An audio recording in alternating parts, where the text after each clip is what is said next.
তো আমরা এবার রেনাল ইম্পায়ারমেন্ট সম্পর্কে পড়ব। রেনাল ইম্পায়ারমেন্টটা কি? এটা হচ্ছে একটা টার্ম যেটা ডিনোট করে যে failure of renal excretion, leading to retention of nitrogenous waste product. তো দেখা যায় যে এখানে রেনাল ইম্পায়ারমেন্ট বলতে বা রেনাল ফেইলিয়ার বলতে বোঝাচ্ছে যে রেনাল এক্সক্রিশন করতে এখানে রেনাল এক্সক্রিশনের একটা ফেইলিয়ার হচ্ছে, যার কারণে নাইট্রোজেনাস যে ওয়েস্ট প্রোডাক্টগুলো আছে সেগুলো হচ্ছে যেমন ক্রিয়েটিনিন, ইউরিয়া, তারপর এগুলা সবগুলাই হচ্ছে শরীরে রিটেনশন হয়ে যাচ্ছে। তো আমরা তো জানি যে main function of the kidney হচ্ছে এই মেটাবলিক ওয়েস্ট প্রোডাক্টগুলোকে বের করে দেওয়া। এখন যদি রেনাল ফেইলারই হয়ে যায় তখন দেখা যায় যে এই ওয়েস্ট প্রোডাক্টগুলো শরীরে অ্যাকুমুলেট করে এবং অ্যাজোটেমিয়া ডেভেলপ করে। তো এবার আমরা types of the renal impairment বা রেনাল ফেইলারের ক্ষেত্রে আসি যে অ্যাকিউট কিডনি ইনজুরি আর ক্রনিক কিডনি ডিজিজ, এই দুটা হচ্ছে টাইপস অফ রেনাল ফেইলার। তো ফার্স্টেই আমরা টাইপস অফ রেনাল ফেইলারের দিকে আসি। অ্যাকিউট কিডনি ইনজুরি আমরা একটু বোঝার চেষ্টা করি। দেখো, অ্যাকিউটটা হচ্ছে এটা অ্যাকিউট অনসেট হবে, আর ক্রনিকটা হলো গ্র্যাজুয়াল অনসেট হবে। আর এটা ক্রনিকটা ইরিভার্সিবল আর প্রোগ্রেসিভ ডিজিজ, আর অ্যাকিউটটা র্যাপিড অনসেট বাট পটেনশিয়ালি এটা রিভার্সিবল হবে। আসলে অ্যাকিউট কিডনি ইনজুরিতে একটু আসে। এটা previously called acute renal failure, এখন এটার নাম হচ্ছে অ্যাকিউট কিডনি ইনজুরি। তো এটা একটা sudden and usually reversible loss of the renal function which usually develops over days or weeks and is usually accompanied by a reduction in urine volume. তো এটা suddenly দেখা যায় অ্যাপিয়ার করে over two days. তারপরে reversible because if the cause, যদি আমি dehydration, sepsis বা toxic drug যেটার কারণেই হোক না কেন, সেই কজটাকে যদি আমি রিমুভ করি দেখা যায় যে এটা পেশেন্টটা আবার রিভার্স করছে। Oliguria or anuria is common but non-oliguric AKI also exist. তাহলে এখানে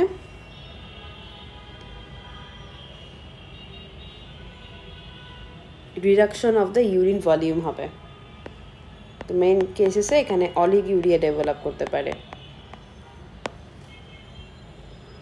যেহেতু রেনাল এক্সক্রিশন কমে যাচ্ছে, ফেইলিয়ার অফ রেনাল এক্সক্রিশন হচ্ছে, তো অবশ্যই এখানে ইউরিন ভলিউম কমে যাওয়ারই কথা, ইউজুয়ালি অ্যাকম্পানিড বাই। আচ্ছা, এবার আমরা সরাসরি কজে চলে যাই যে অ্যাকিউট কিডনি ইনজুরির কী কী কজেস আছে। তার আগে যদি একটু দেখি যে ক্লিনিক্যাল টাইপ তো রিভার্সিবল আছে, একটা এস্টাবলিশ অ্যাকিউট রেনাল ফেইলিয়ার আছে। তো রিভার্সিবলটা কি? এটা হলো প্রি রেনাল একেআই, মানে নো স্ট্রাকচারাল কিডনি ড্যামেজ। রিভার্সিবলটা হলো pre renal acute renal failure, রিভার্সিবলটা। তার মানে দেখা যায় যে নো স্ট্রাকচারাল, কিডনির কোনো স্ট্রাকচারাল ড্যামেজ হয়নি, এখনও হয়নি।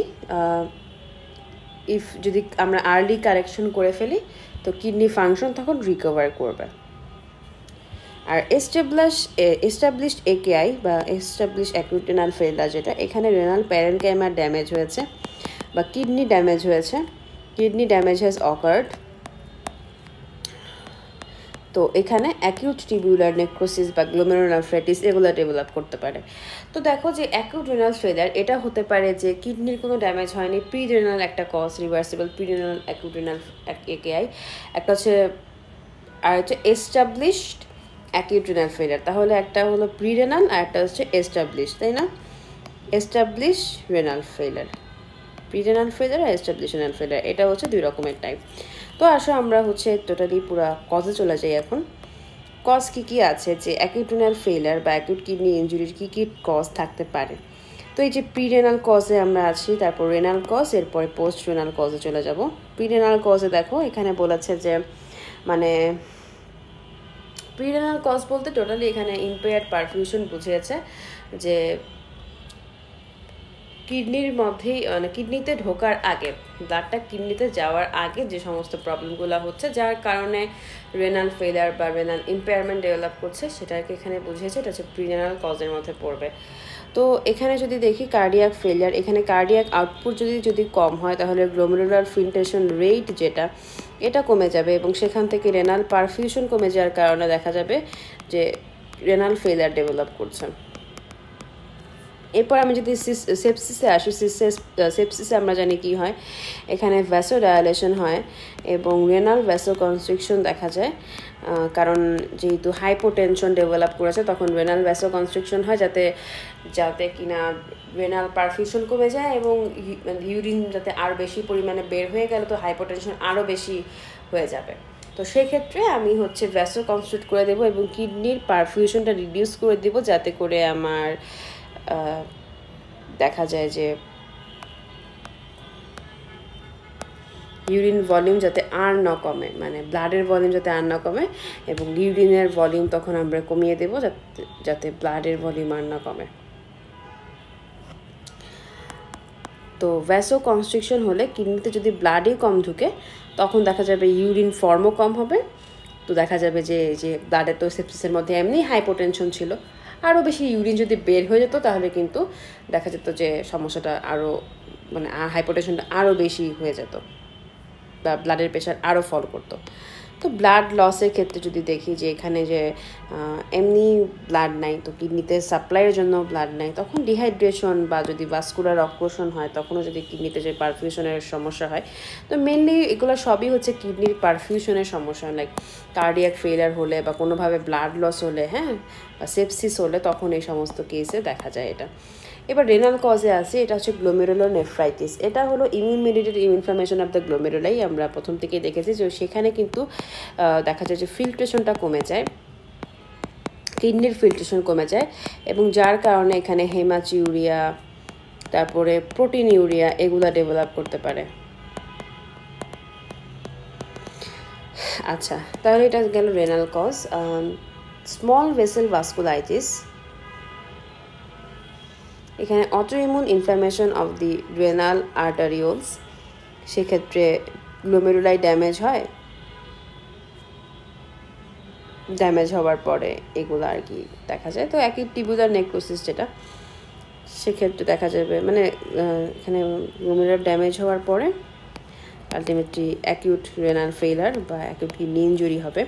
অ্যাকিউট টিবিউলার নেক্রোসিস এটা কি দেখো তো, এটা হচ্ছে যে টিবিউলস আর হাইলি মেটাবলিক্যালি অ্যাক্টিভ, তো এরা কিন্তু টিবিউলগুলো অনেক ভালনারেবল থাকে, টক্সিনের প্রতি অনেক ভালনারেবল থাকে বা ইস্কিমিয়ার প্রতি, দেখো অক্সিজেনে যদি কমে যায়, হ্যাঁ, অক্সিজেন কমে গেলে সেটার প্রতি অনেক ভালনারেবল থাকে এই টিবিউলের যেই টিবিউলগুলো আর কি। এখন টিবিউল দেখা যায় যে যদি টক্সিনের সংস্পর্শে আসে তখন দেখা যায় যে সেল ডেথ হওয়া শুরু হয়ে যায়, সেল ডেথ, আর তখন হয়ে যায় কি ফ্লোটাই হচ্ছে ব্লক হয়ে যায়, ফ্লো ব্লক, তখন দেখা যায় যে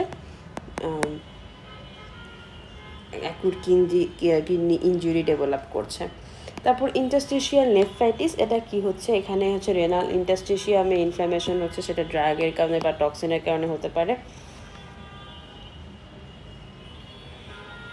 তো তো এই যে ড্রাগ বা টক্সিনের কারণে দেখা যায় যে টিবিউলার নেক্রোসিস ডেভেলপ করছে, টিবিউলে অথবা ইন্টারস্টিশিয়ামে দেখা যাচ্ছে যে ডেভেলপ করছে, পাশাপাশি গ্লোমেরুলাস তারপর ভেসেলগুলোতেও ইনফ্লামেশন ডেভেলপ করতে পারে, এখান থেকেও অ্যাকিউট কিডনি ইনজুরি ডেভেলপ হতে পারে। তারপর দেখো পোস্ট রেনাল কজ, এখানে কি আছে দেখো, এটা হচ্ছে কিডনি থেকে বের হওয়ার সময় যে সমস্ত প্রবলেমগুলো, যেমন ইউরিনারি ক্যালকুলি, এখানে স্টোন যদি ফর্মেশন হয় দেখা যায় ইউরেটার অথবা রেনাল পেলভিসে, তখন কিন্তু দেখা যায় যে ব্যাকআপ একটা প্রেশার তৈরি হয়, তখন গ্লোমেরুলার ফিল্ট্রেশন রেট কমে যায়। প্লাস রেট্রোপেরিটোনিয়াল ফাইব্রোসিস যদি হয়, দেখা যায় যে এখানে ফাইব্রাস টিস্যুটা ইউরেটারকে কম্প্রেস করে ফেলে, এইখানেও যে দেখা যায় অবস্ট্রাকশন এবং ব্যাকফ্লো। আবার বিনাইন প্রোস্টেটিক এনলার্জমেন্টের ক্ষেত্রেও সেম, যে এখানেও obstruction, prostatic cancer, cervical cancer, urethral stricture, meatal stenosis, সবগুলো এখানে সবগুলো হচ্ছে পোস্ট রেনাল কজের মধ্যে আমরা দেখবো একটা অবস্ট্রাকশনের হিস্ট্রি আছে, যার কারণে অ্যাকুট কিডনি ইনজুরি হচ্ছে। তো দেখা যাচ্ছে যে urinary calculi, retroperitoneal fibrosis, benign prostatic enlargement, তারপর প্রোস্টেটিক ক্যান্সার, সার্ভাইকাল ক্যান্সার হলেও কিন্তু ইউরেটারটা কম্প্রেস হয়, তারপর ইউরেথার স্ট্রিকচার হতে হয়। আর মিয়েটাল সিনোসিস যেটা, এটা ইউরেথ্রাল মিয়েটাস যেটা আমি বলে থাকি, ইউরেথাল মিয়েটাসটা যদি সিনোসিস হয় বা ন্যারোয়িং হয়ে যায় ইউরেথাল মিয়েটাসটা, তখন দেখা যায় যে এই এরকম অবস্ট্রাকশন হয়ে যায় এবং ব্যাকফ্লো হয়ে যায়। ব্যাকফ্লো হওয়ার কারণে দেখা যাচ্ছে যে গ্লোমেরুলার ফিল্ট্রেশন রেট কমে যাচ্ছে এবং ultimately acute kidney injury develop করছে। তাহলে অ্যাকিউট কিডনি ইনজুরি বা ব্যাপারটা হচ্ছে যে কোনোভাবে অ্যাকিউট কিডনি ইনজুরির আমরা কজ যদি একটু মানে বুঝে বুঝে মনে করতে চাই, তখন এভাবে আমাদের মাথায় আনতে হবে যে আমি অ্যাকিউট কিডনি ইনজুরির জন্য এমন কিছু কজ বলবো যেই কজগুলো প্রি রেনাল হতে পারে, পোস্ট রেনাল হতে পারে, পোস্ট রেনাল হতে পারে, বাট সবগুলোর একটাই উদ্দেশ্য থাকবে, সেটা হচ্ছে রেনাল এক্সক্রিশন কমিয়ে দেওয়া। এবং রেনাল এক্সক্রিশন কীভাবে কমবে এটা হচ্ছে দেখা যাচ্ছে যে গ্লোমেরুলার ফিল্ট্রেশন রেট যদি কমে যায় তাহলে কমবে। এখন গ্লোমেরুলার ফিল্ট্রেশন রেট মানে কিডনিতে ব্লাড ঢোকার আগে কীভাবে কমবে, এরকম হতে পারে যে ব্লাডই কম ঢুকছে, তারপর কিডনি কিছু ডিজিজের কারণে হতে পারে, অথবা কিডনি থেকে ব্লাড ইউরিন বেরিয়ে হতে পারছে না, এমন কিছু কন্ডিশনে দেখা যাবে যে গ্লোমেরুলার ফিল্ট্রেশন রেট কমে যাচ্ছে। তাহলে এইভাবে যদি আমরা বুঝে বুঝে পড়ি তাহলে কিন্তু দেখা যাবে যে উত্তরটা ডিরেক্টলি মনে না থাকলেও আমরা কিন্তু বুঝে বুঝে অনেক কিছুই লিখতে পারবো আর কি, এই আর কি। আর হচ্ছে অ্যাকিউট ইন্টারস্টিশিয়াল নেফ্রাইটিস বা রেনাল ফেলার, এটা হচ্ছে ডিউ টু ড্রাগ। তো এটাই হচ্ছে AIN মানে অ্যাকিউট ইন্টারস্টিশিয়াল নেফ্রাইটিস, যেটা আমরা একটু আগে পড়ে এসেছি। ইন্টারস্টিশিয়াল নেফ্রাইটিস যেটা ড্রাগ এবং টক্সিন এবং ইনফ্লামেটরি ডিজিজের কারণে হয়। এখন এটা আসলে বলতে পারো যে টাইপ 4 হাইপারসেনসিটিভিটি রিয়াকশন, যেটা আমরা পড়েছিলাম ইমিউনোলজিতে, যে টাইপ 4 হাইপারসেনসিটিভিটি রিয়াকশন। এখানে টি সেলটা অ্যাক্টিভেট হয় এবং বিভিন্ন সিস্টেমিক ফিচার দেখা যায়।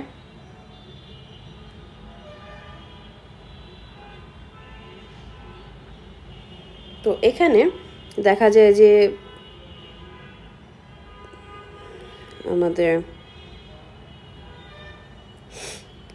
ইউরিন ভলিউমে খুব একটা হেরফের হয় না, বাট আমাদের ইউরিন যে ক্রিয়েটিনিন লেভেলটা সেটা বেড়ে যায় এবং ইউরিন রুটিন এক্সামিনেশনে আমি দেখতে পারবো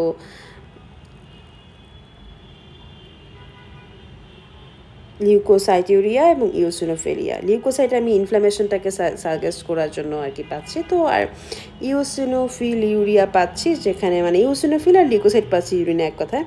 তো লিউকোসাইট আমি পাচ্ছি ইনফ্লামেশনের জন্য, আর ইওসিনোফিল পাচ্ছি যেহেতু এখানে অ্যালার্জিক অর হতে পারে, যেহেতু এটা একটা অ্যালার্জিক রিয়াকশন, আমি আগে বলেছি এটা টাইপ 4 হাইপারসেনসিটিভিটি রিয়াকশনের মধ্যে পড়ে, তো তখন আমরা ইওসিনোফিল পেতে পারি।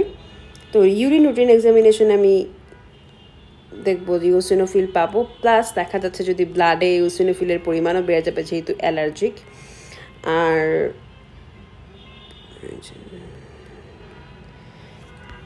তো এখানেও যেহেতু ইন্টারস্টিশিয়াল প্রবলেমগুলো হচ্ছে, যেখানে ইন্টারস্টিশিয়াল ইডিমা ফর্মেশন হয়, ইন্টারস্টিশিয়ালে ইনফ্ল্যামেটরি ইনফিল্ট্রেটগুলো দেখা যাচ্ছে, তো এই কারণে আমি রেনাল বায়োপসির মাধ্যমে এটাকে কনফার্ম করতে পারবো।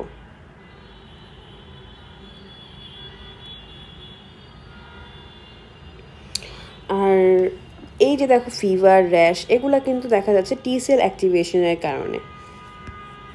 তারপর আমরা ট্রিটমেন্টে আসি, এটা হচ্ছে ওরাল প্রেডনিসোলোন আমরা দিব, যেটা স্টেরয়েড। এখানে স্টেরয়েডের মাধ্যমে সাপ্রেস হবে inflammation into the renal interstitium, best if started early, specially in biopsy proven cases.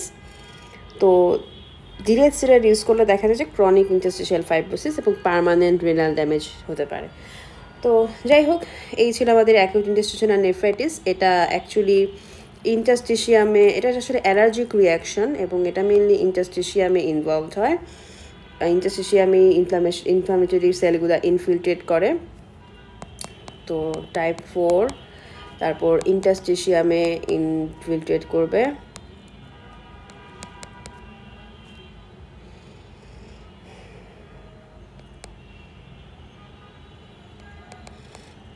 তারপর আমরা এই কারণে দেখব যে আমরা ব্লাডে, যেহেতু এটা অ্যালার্জিক বা হাইপারসেনসিটিভিটি রিয়াকশন, ব্লাডে ইওসিনোফিল বেড়ে যাবে, প্লাস ইউরিনে ইওসিনোফিল, আবার ইনফ্লামেশনও আছে, ইউরিনে ইওসিনোফিল প্লাস লিউকোসাইট দুটাই বাড়বে যেহেতু ইন্টারস্টিশিয়ামে। এই কারণে আমরা বায়োপসি দিয়ে কনফার্ম করব। আর এটা একটা অ্যালার্জিক রিয়াকশন, যার কারণে দেখা যায় যে ইউরিনের ভলিউমে খুব একটা হেরফের হয় না, ইউরিন ভলিউমটা সেমই থাকে। তাহলে অ্যাকিউট ইন্টারস্টিশিয়াল নেফ্রাইটিস, এটা দেখা যাচ্ছে renal failure due to drug. Main কেসে এটা অনেক সময় দেখা যায় যে ড্রাগের কারণে হাইপার সেন্সিটিভিটি রিয়াকশন হতে পারে।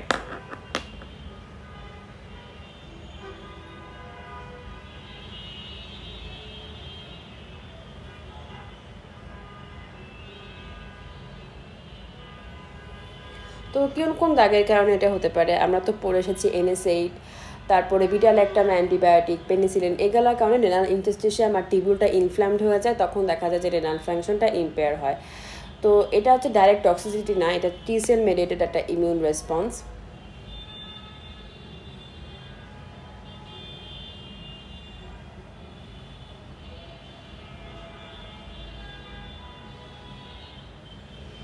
বাট দেখো, ইউরিন ভলিউম যদিও কমছে না, বাট স্টিল আমাদের যে আদার ইন্ডিকেটর দেখবো যে রেনাল যে ক্রিয়েটিনিন, তারপর ইউরিয়া, এগুলা দেখবো যে এগুলা বেড়ে যাচ্ছে।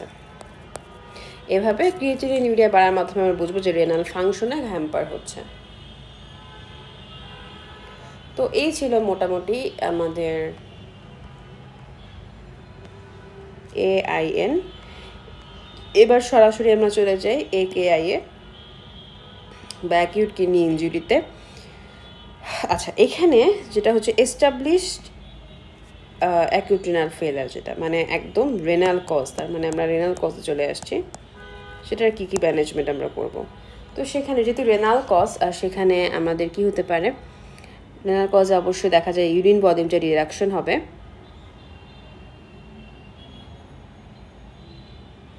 দেখো এখানে অলিগুরিয়া ডেভেলপ করবে, মানে 400 ml পার ডে এর থেকে কমে যাবে, আর অ্যানিউরিয়া ডেভেলপ করবে 100 ml পার ডে থেকে কমে যাবে। যেহেতু এখানে গ্লোমেরুলার ফিল্ট্রেশন রেট কম, অবশ্যই এখানে কি দেখা যাবে যে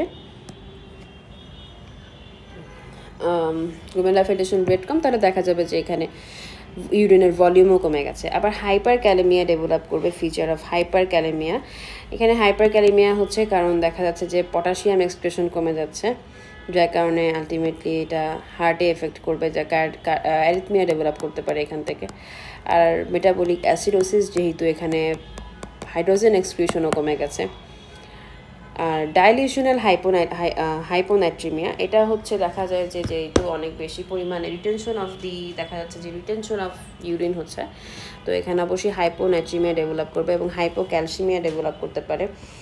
যে কারণে হাইপোক্যালসিমিয়া কেন হবে, দেখা যায় যে অনেক বেশি পরিমাণে ফসফেট রিটেনশন হচ্ছে, মানে ফসফেটটা সিক্রেশন হচ্ছে না, সো রিটেনশন হচ্ছে, তো তখন দেখা যাচ্ছে যে ক্যালসিয়ামটা ফসফেটের সাথে বাইন্ড করে ফেলে, অ্যান্ড দেখা যাচ্ছে আলটিমেটলি হাইপোক্যালসিমিয়া ডেভেলপ করে।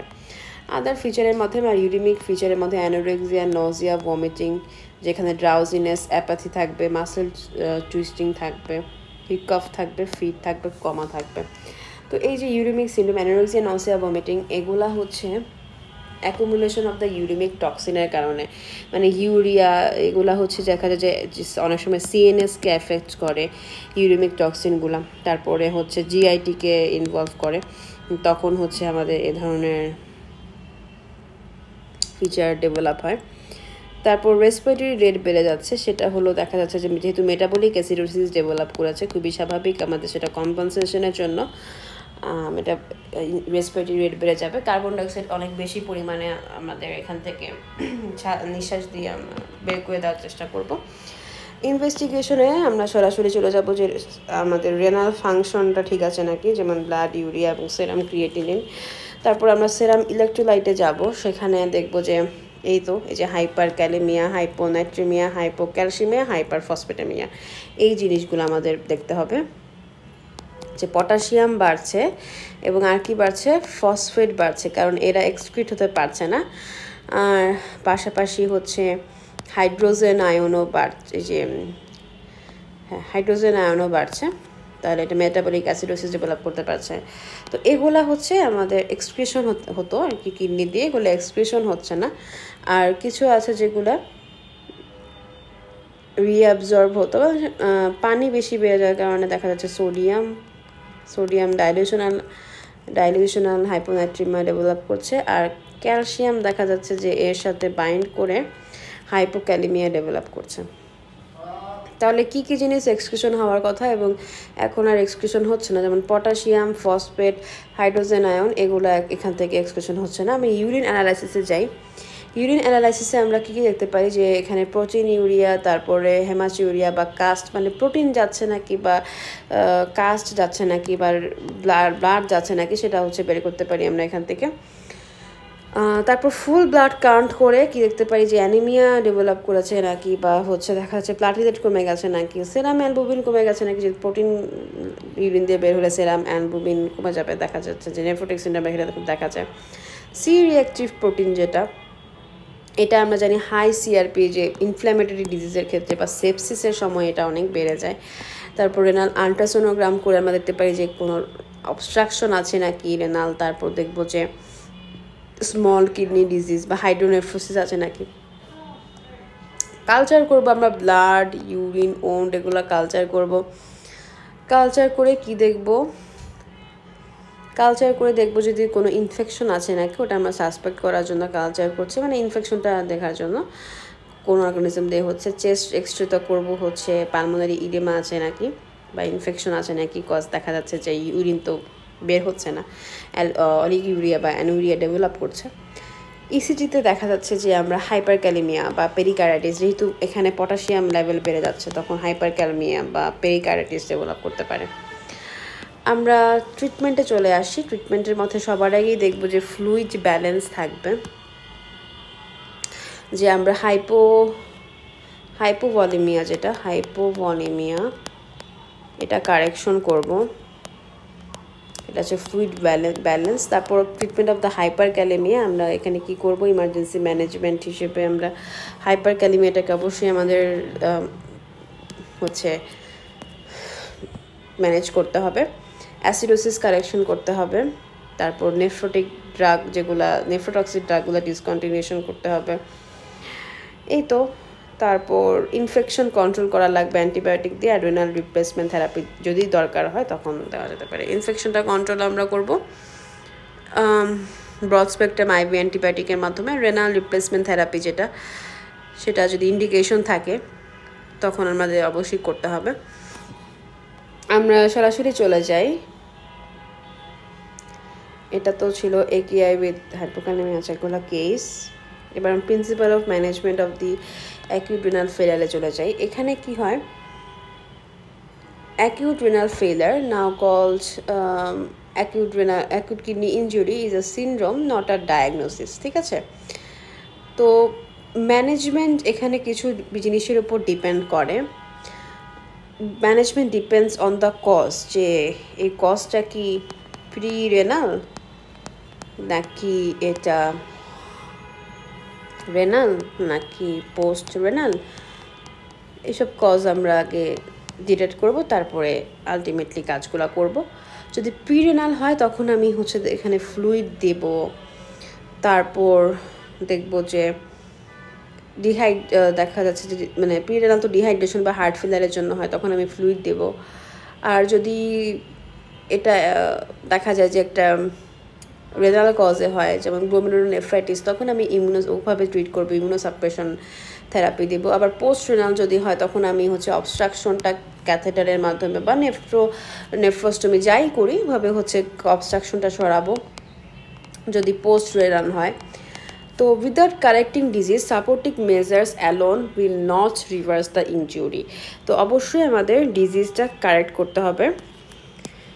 আচ্ছা, আর অপটিমাইজ সিস্টেমিক হেমোডাইনামিক্স, এটা তো ফ্লুইড ব্যালেন্স, যেটা আগেই বলেছিলাম যে যদি এটা কজ ওয়াইজ আর কি, যদি প্রিরেনাল কজ হয়, আর হাইপোক্যালেমিয়ার কারেকশন, ইনফেকশন কন্ট্রোল, এগুলো সব বাকি হচ্ছে আমাদের যে ম্যানেজমেন্টগুলো পড়েছি ওগুলোই। তো আমরা দেখবো যে 4 ইম্পর্টেন্ট কমপ্লিকেশন, ওই সেম জিনিসপাতি, হাইপারক্যালেমিয়া, মেটাবলিক অ্যাসিডোসিস, ডাইলেশনাল হাইপোনাইট্রিমিয়া এবং ইউরিমিয়া। এখানে আমাদের আসলে মেনলি যেগুলো বলেছে যে পটাশিয়ামের কথা এবং হাইড্রোজেন আয়ন, এবং দেখা যাচ্ছে যে সোডিয়াম, এই কয়েকটা জিনিসের কথা আগে অবশ্যই বলতে হবে। এগুলো আছে important complication of the acute renal failure, যে পটাশিয়াম বের হতে পারছে না, হাইড্রোজেন আয়ন সিক্রেশন হতে পারছে না, সোডিয়ামটা ডাইলেশন অ্যান্ড হাইপোনাট্রিমিয়া ডেভেলপ করছে, এগুলো বলতে হবে। 3 main factors that to be taken for calculation of the fluid replacement. তো আমাদের হচ্ছে রিপ্লেসমেন্ট থেরাপি দেওয়ার আগে, ফ্লুইড রিপ্লেসমেন্ট থেরাপি দেওয়ার আগে আমাদের কিছু কিছু ফ্যাক্টর অবশ্যই হচ্ছে মাথায় রাখতে হবে। সেটা হচ্ছে রিপ্লেসমেন্ট অফ এস্টাবলিশ লসেস। আচ্ছা, তো includes fluid already loss due to vomiting, diarrhoea, bleeding, polyuria. তো কী পরিমাণে ফ্লুইড আমাদের হচ্ছে লস হয়েছে সেটা রিপ্লেস করতে হবে, আর কি পরিমাণ এখন লস হচ্ছে, replacement of ongoing loss. Patient may still be losing, যেমন NG tube, output, fever, drains. তো must monitor and replace through this things. আর replace of normal daily requirement, এই যে নর্মাল ডেলি রিকোয়ারমেন্ট, যে এখন তার কতখানি দরকার ফ্লুইড সেটাও দিতে হবে। তাহলে দেখো আগে কতখানি লস হয়েছে, এখন কতখানি লস হচ্ছে, এবং পরের জন্য যা যা লাগবে, পরে বা এখন সব মিলে যতখানি ডেইলি যার রিকোয়ারমেন্ট কতখানি, সব মিলাই আমাদেরকে ফ্লুইড রিপ্লেসমেন্ট দিতে হবে। আচ্ছা, তারপর কিছু কেসেস, ওগুলো আমরা একসাথে হচ্ছে কেস আলোচনার জন্য অন্য একটা লেকচারে আমরা যত কেস আছে একটা সিস্টেমে সেগুলো একসাথে পড়বো, তাহলে আই গেস মনে থাকবে। আপাতত জিনিসটা কি একটা ইনিশিয়াল আমরা ধারণা নিয়ে নেই, আই গেস এটাই বেটার হবে। সব কেস একসাথে পড়লে জিনিসটা কিন্তু অনেকটা অ্যানালাইসিস করা ইজি হয় আমার কাছে মনে হয় আর কি। তো এক একজনের এক এক রকম পড়ার স্টাইল থাকতে পারে, এই আর কি। আমার কাছে সহজ লাগে যখন হচ্ছে আমরা একটু ওভাবে পড়ার চেষ্টা করি, সব কিছু সব আলাদা আলাদা করে। আচ্ছা, আমরা এখন অ্যাকিউট রেনাল ফেইলার আর হচ্ছে ক্রনিক রেনাল ফেইলার এই দুটোতে আসি। তো অ্যাকিউট রেনাল ফেইলার আর chronic renal failure. Acute renal ফেইলারটা হচ্ছে এই যে ডেজ টু উইক যেটা বলেছি, যে হঠাৎ করে আসে, আর পিরিয়ড অফ মান্থস টু ইয়ার সেটা হচ্ছে ক্রনিক রেনাল ফেইলার। এটা মানে অ্যাকিউট হওয়ার সার্থকতা আর ক্রনিক হওয়ার সার্থকতা, বললো নামের সার্থকতা। Reduction of the urine volume, অ্যাকিউটের ক্ষেত্রে ইউরিন ভলিউমটা দেখা যায় যে রিডাকশন করছে, কজ এখানে দেখা যায় যে ডিউ টু সেপসিস, টক্সিন আর obstruction and usually reversible if treated early. আচ্ছা, তো এগুলোর কারণে তো হয়ে থাকে অ্যাকিউট কিডনি ইনজুরি। তো এখানে দেখো যে এটা কেন হচ্ছে reduction in the urine volume হচ্ছে, আর এটা কেন রিডাকশন হতে পারছে না। দেখো দুটোই তো হচ্ছে রেনাল ফেইলার, তাই না?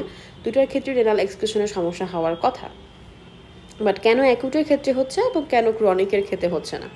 আমরা যদি কেনর উত্তরগুলো জানতে পারি, আই গেস এটা হচ্ছে মাথার মধ্যে সারা জীবনের জন্য গেঁথে যাবে আর কি।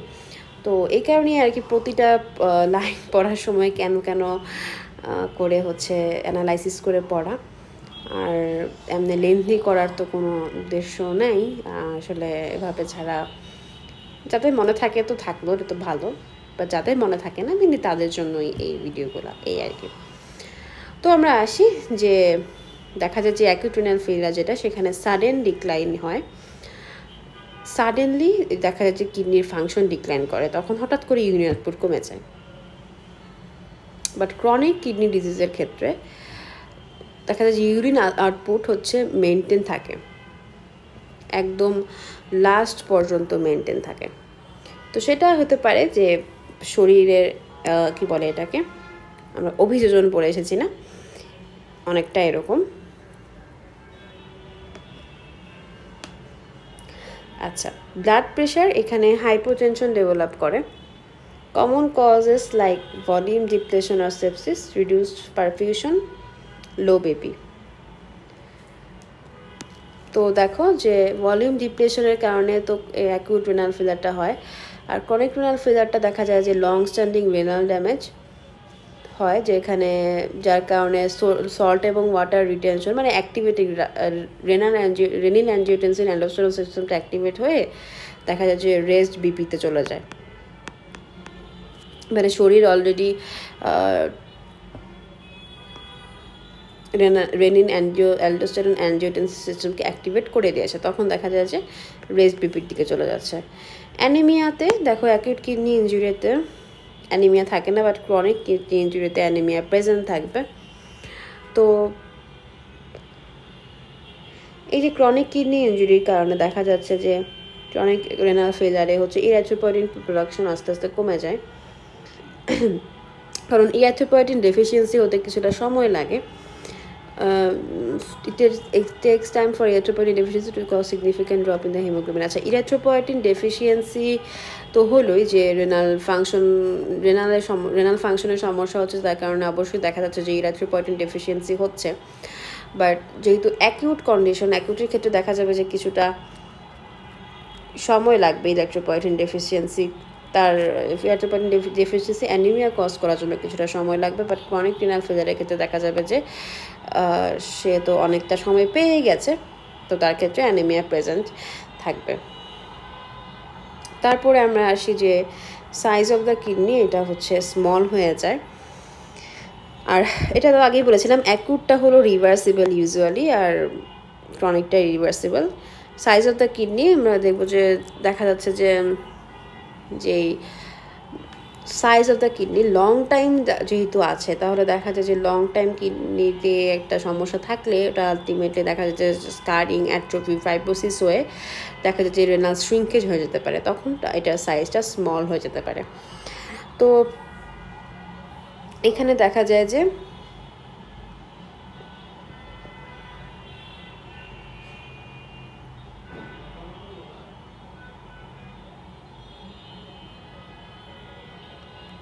তারপর সেরাম, ক্যালসিয়াম, ফসফেট, ভিটামিন ডি এবং প্যারাথাইরয়েড হরমোন, যেটা প্যারাথাইরয়েড হরমোন, এগুলার অ্যাবনর্মালিটি হতে কিন্তু তুলনামূলক টাইম লাগে। এই কারণে শর্ট টাইম যেগুলা অ্যাকিউট কিডনি ইনজুরি, সেগুলোর ক্ষেত্রে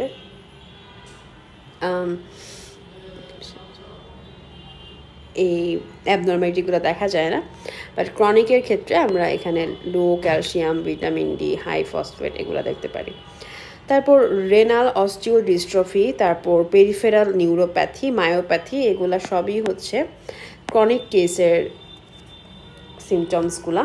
ক্রনিক কেসে এরকম দেখা যাবে যে রেনাল অস্টিওডিস্ট্রফি, এটা হচ্ছে বোনই চেঞ্জেস হবে, দেখা যায় যে অস্টিয়াইটিস ফাইব্রোসা, অস্টিওম্যালাসিয়া এগুলো ডেভেলপ করে। এবং এটা ডেভেলপ করতে যেহেতু ক্যালসিয়াম কম, তাই না, ক্যালসিয়াম কমে যাচ্ছে, তাহলে দেখা যাচ্ছে বোনের সমস্যা হবে এবং বোন, তো তখন হচ্ছে এই যে chronic disturbance in the mineral metabolism lead to demineralisation, এইটাই হচ্ছে মিনারেল এবং বোন ডিসঅর্ডার।